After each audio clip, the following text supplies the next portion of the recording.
So, um, I'm gonna show the whole process of making yarn real quick. Nothing too fancy. It's gonna be kind of rough. But basically, I've got a bunch of rolags already made. I've got rolags on the floor. Sorry about that. Alright. Whatever. Okay, so I've got a bunch of fluff left. Now, this box was pretty full. Now it's maybe halfway-ish. So what's in the rolags that I've made represent the other half of it. Um, so yeah. So now for making rolags, you need carding brushes. These are just pet brushes. And I know that my head's being cut off from the camera, but you need to see this area. So bear with me. Um, so basically, I pick up some fluff. I check if there's any hay particles or not. And then I charge the brush with the fluff.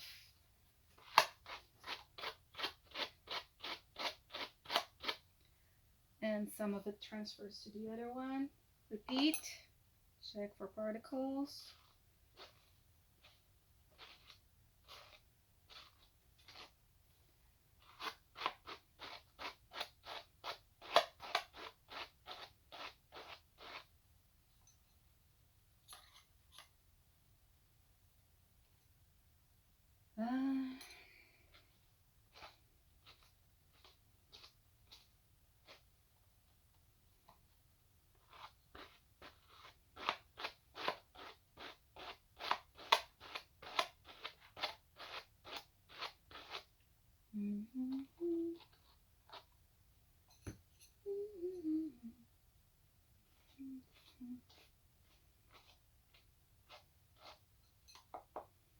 As you can tell, it's a slow process. I tend to watch YouTube a lot while I do this, or a movie, although I do need to look at what I'm doing, so um, something I can listen to, a podcast or something, is usually what I go for. Um, or like history stuff, and you know, so I can focus on what I'm doing while still listening to things. Sometimes I just listen to music, but it depends on my mood.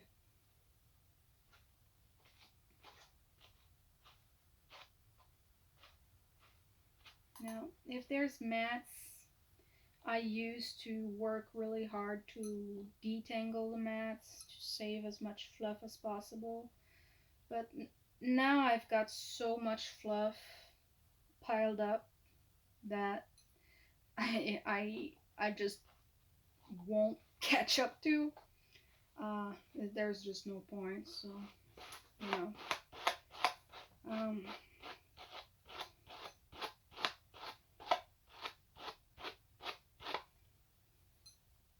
okay. So once I feel like my brush is charged enough, has enough fluff in it, I hold it between my ties, and then I've got 2 sticks, and I roll it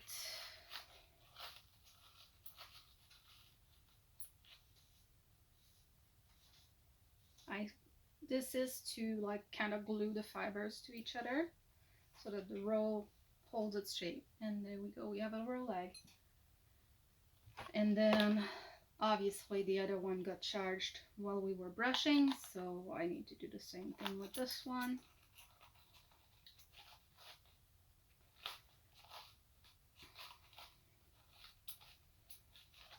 And there's the second rolag. Now, from this, oh, and I make a bun out of my hair because my hair is so freaking long that if I didn't tie it up, I'd be spinning it into my yarn. So this is a drop spindle. I've got a few of them, and basically I grab a rolag, I hook some fibers onto it, and I thin it out a bit, and then I spin. Hold it between my thighs, pull on the fibers to thin it out, and I go up.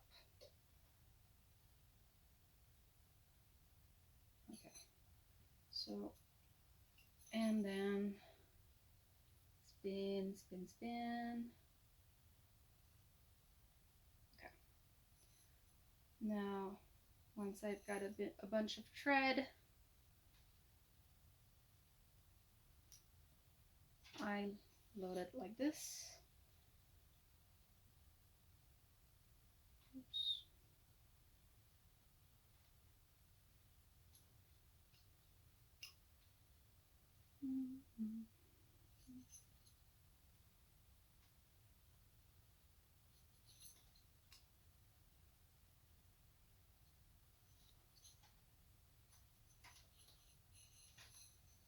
The reason why I make the roulags is because it makes this process a lot easier. I've removed hopefully most of the particles and while brushing,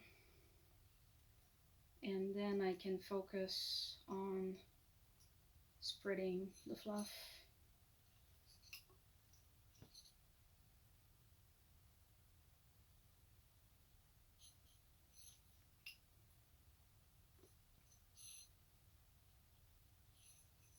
I know I'm off camera right now, but sorry.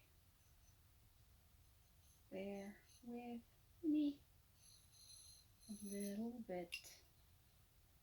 It's been a while since I spun any yarn.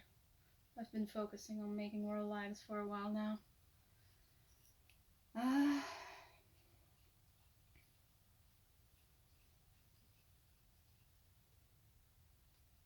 Okay.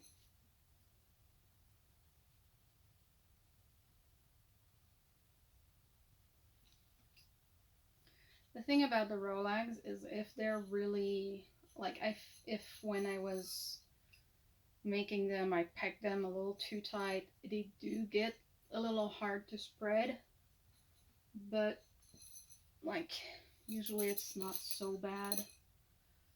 It's still better than dealing with the fluff directly. A lot of like people that are really good at spinning, they can grab the fluff directly and just spin from the fluff.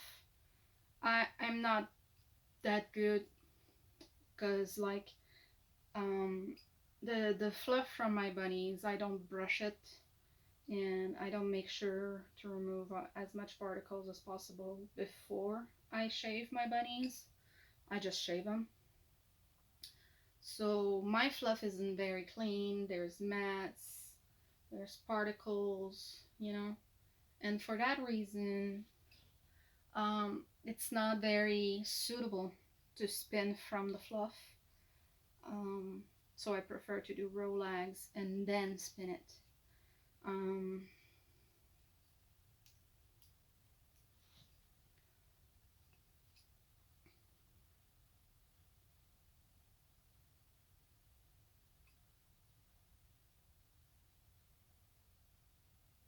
Obviously, while I make the roulags, I'm not perfect. I'm gonna find some particles while I'm spinning. But still, and sometimes the thread breaks. But still, it's not as bad as it would be if I tried to spin directly from the fluff. Now, since it broke, I have to unspin some part of it so that I can start again. Okay. Now, because it broke, I have the other end of the thread that is problematic. So there, that broke. Because the thing is, this thread over here, I need to merge it with the one I was working on. So unravel some of it, put it by, and then spin. And with my fingers, I kind of do a rubbing motion, because that's gonna also felt the fibers together. Because when the thread broke and you reconnect it, you're still stuck with some thread that doesn't want to join. So felting it together will reduce the chance of it breaking again. Now,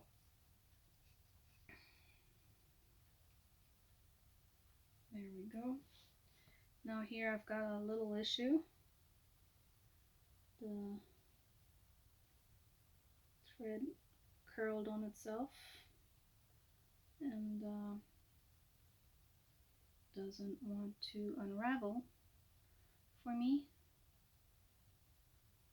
So, okay, now I got it. Right? I'm just finishing this row lag, and then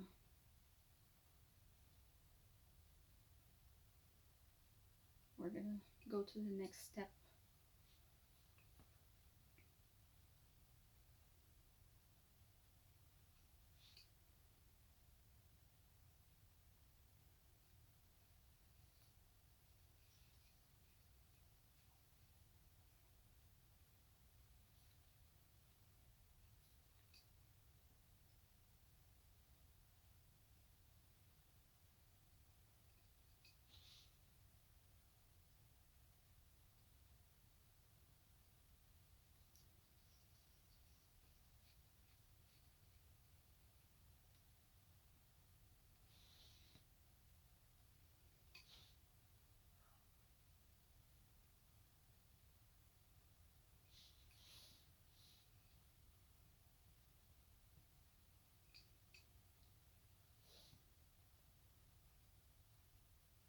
Normally I can have the spindle go all the way to the floor while I'm doing this, but right now it's been a long time since I last spun, so I'm keeping the thread kind of short between winding it on the spindle, and also trying to keep it somewhat in frame, although I know I'm not doing a perfect job of that.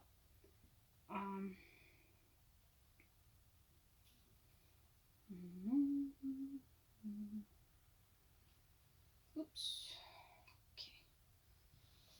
Now, sometimes if the fibers of the fluff are shorter, the roll egg wants to fall apart.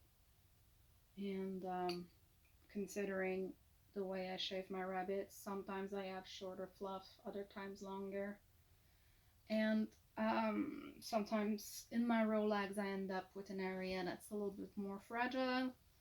That was what that was. But also I'm out of practice for spinning, so that's not helping me at all.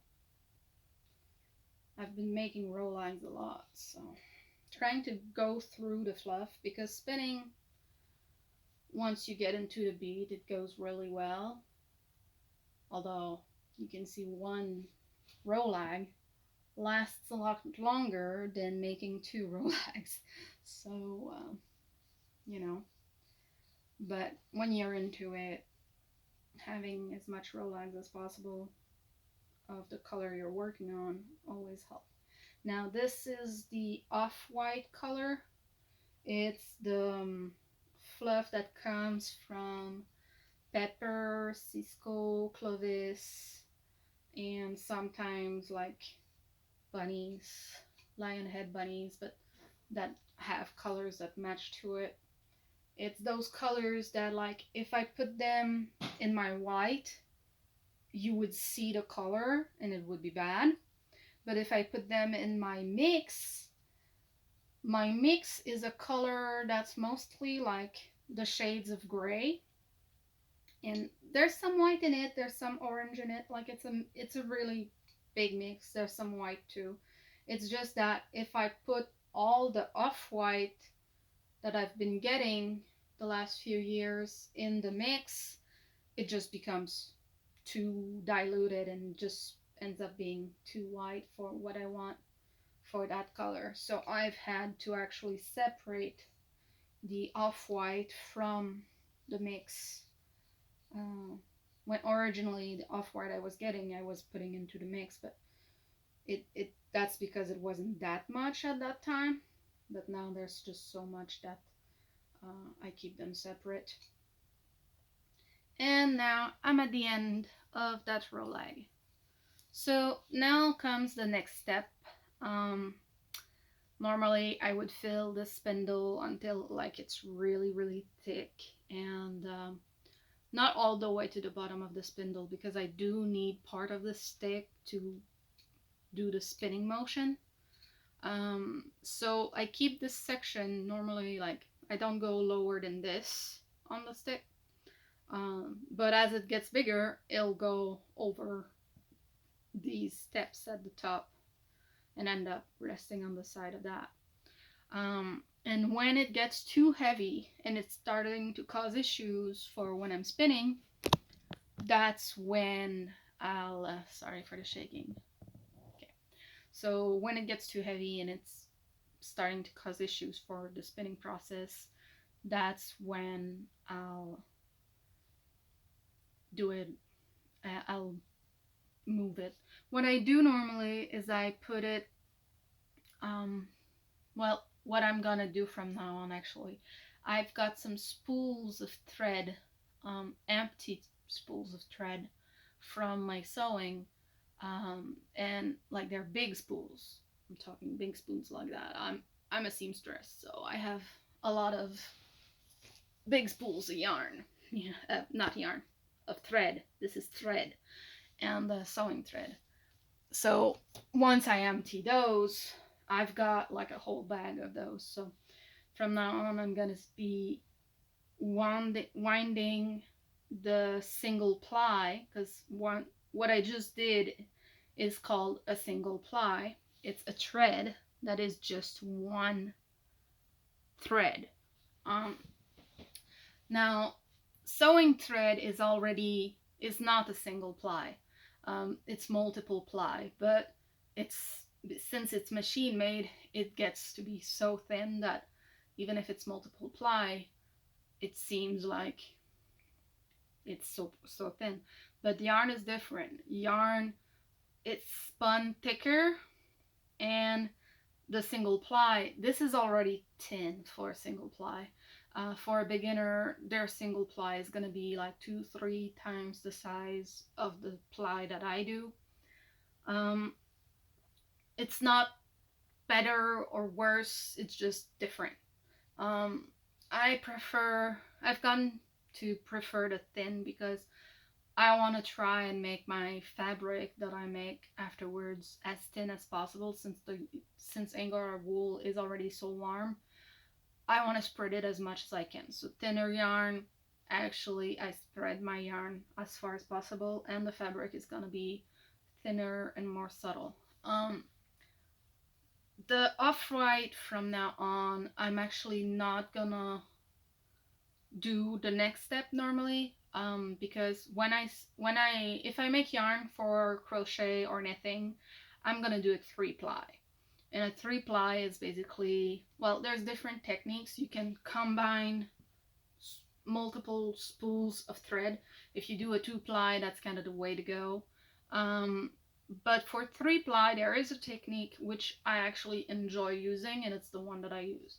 But the off-white from now on is not gonna be 3-plied anymore. I'm gonna keep it as a single ply on a spool, because I made myself a loom and I want to make fabric and keep the fabric as thin as possible, and for that the single ply is the way to go. Now the thing is, I'm not gonna keep them as single ply. I'm actually gonna two ply them, but using some nylon thread that I have for my overlock machines, like this here. This thread is extremely small and thin, and it's really, really thin. Like, you probably can't even see what I'm trying to show. Okay, so it won't focus on it, I know it won't, but basically it's extremely thin, it's extremely soft, and basically if I ply this with the yarn, I mean, look at the difference. Okay, this is gonna be invisible when plied with this, but it's gonna give it a lot of strength, because a single ply of yarn, it breaks really easily. If it unwinds itself, it loses some spin on it, it's gonna unravel, which is why multiple ply is needed to keep the yarn stable, unless you have a really thick yarn. So that's that. Now, because I'm showing the whole process, I will show how to ply by doing the 3-ply technique that I use, but keep in mind that normally that's not what I do anymore. And for that, I'm gonna need another spindle.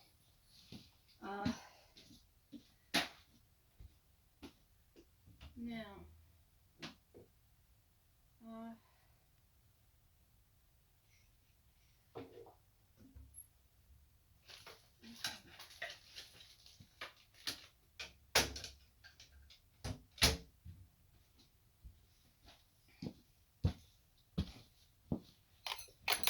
alright, here's another spindle. It's a different design, but it's the same thing. Basically what happens, I put the thread on here. I'm trying to remember, it's been a really long time. Okay, so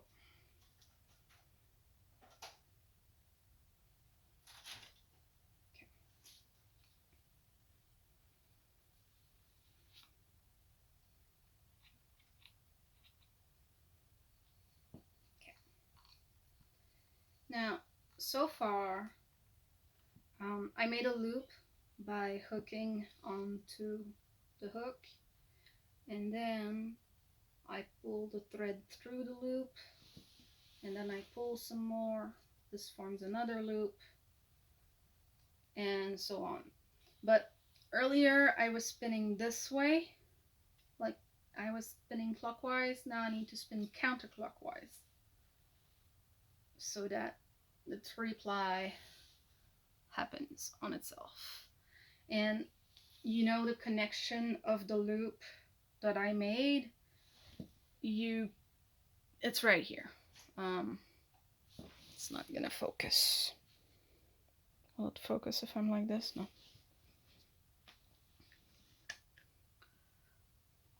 Focus. I don't know if it focused. I don't think it did. Yeah, no, it didn't. Anyways, that's the principle of it. How can I make it focus? I want you to be able to see. Come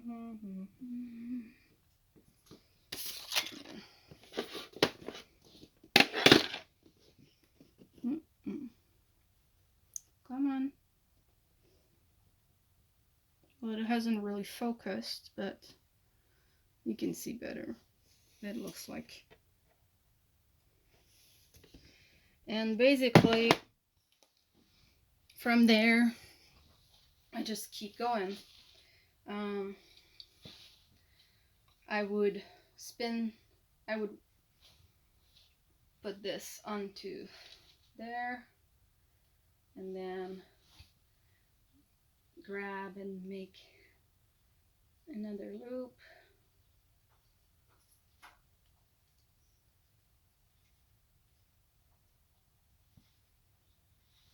And then spin counterclockwise, and more yarn is made. And that's basically it. You know, so that is the thickness of a 3-ply for me. This is a 3-ply basically, and because I actually don't want to do 3 plies on my off-white anymore, I'm just gonna break this off. There we go. And then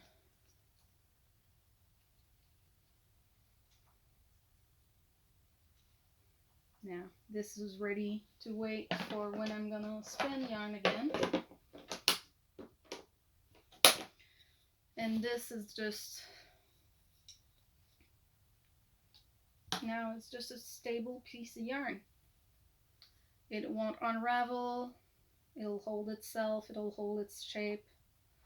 Like here is the section that's still a single ply, that will unravel and just pull like this. It'll break really easily. But the rest of it,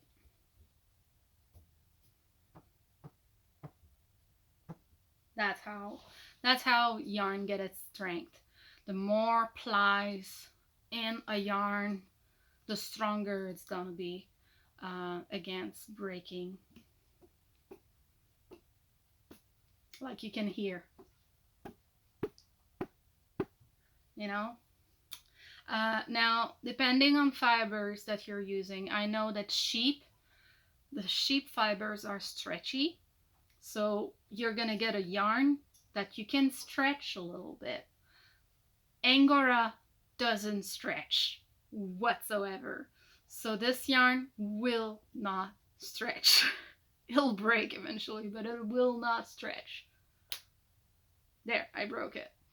But you saw how much it took to break it. But it's still not unraveling itself. For me, it's plenty strong enough for the projects I want to do. As I mentioned, I want to do some weaving for a while with the loom that I built. So the off-white is gonna be 2-ply. Now 2-ply is not as fun to do as 3-ply. 3-ply, you saw, was pretty simple. You just basically crochet the thread into existence as a yarn. But with 2-plies, you actually have 2 spools, separate spools, and you have to combine them. And it tends to get messy a little bit, but depending on what you're trying to do, sometimes that's what you have to do. Now, for the yarn from now on, since my 1-plies are kind of thin, I'm able to spin a 3-ply that's no thicker. Like, this is a 3-ply. Now, this is my mixed color. As you see, it's a lovely gray with some lighter patches in it. Sometimes there's orange and whatnot. It's a 2-ply, and this is the size of the 2-ply.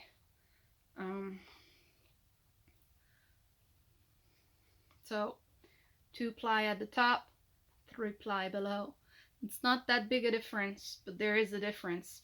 And because of that, I started this ball of mix a really long time ago, basically when I was beginning yarn. And it's really big, and it's dense. Like, it's not empty in the middle, it's really dense. And I want to eventually make myself a sweater or coat or vest or whatnot, but I don't. Oh, god damn it! It folded on itself. I'm sorry. Well, I'll deal with that when I deal with that. But basically, this ball is a lot of time, and I I think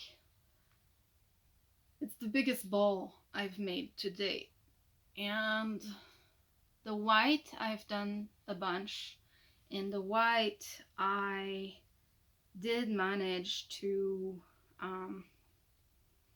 what do you say? I made a beanie. I made a neck warmer out of it. I made some mittens out of it. Um, the beanie and the neck warmer, I dyed the yarn, and that's why I'm selecting the off-white to weave on the loom, because the off-white, it's a dirty white. It's yellowish, beige-ish, um, you know. And because of that, I feel that it's gonna be sort of ugly. Like, you need some white thread, but like this is basically like eggshell off-white, and it's not perfect. So um, I think this yarn is gonna be the most suited to be dyed, and any fabric that I'm gonna make on my loom, I actually plan to dye. So I feel that that's gonna be the best use for this one. The mix, the black, the white, I'm gonna keep as the natural colors because I think this is lovely. The black, it's not a perfect black, it's like a charcoal black. I don't have a ball of that black spun yet, but you can tell on the Rolex that it's like much darker than this, but it's still not a pure black, it's a charcoal-ish, you know? And the white, well, it's useful to keep as white. And yeah, so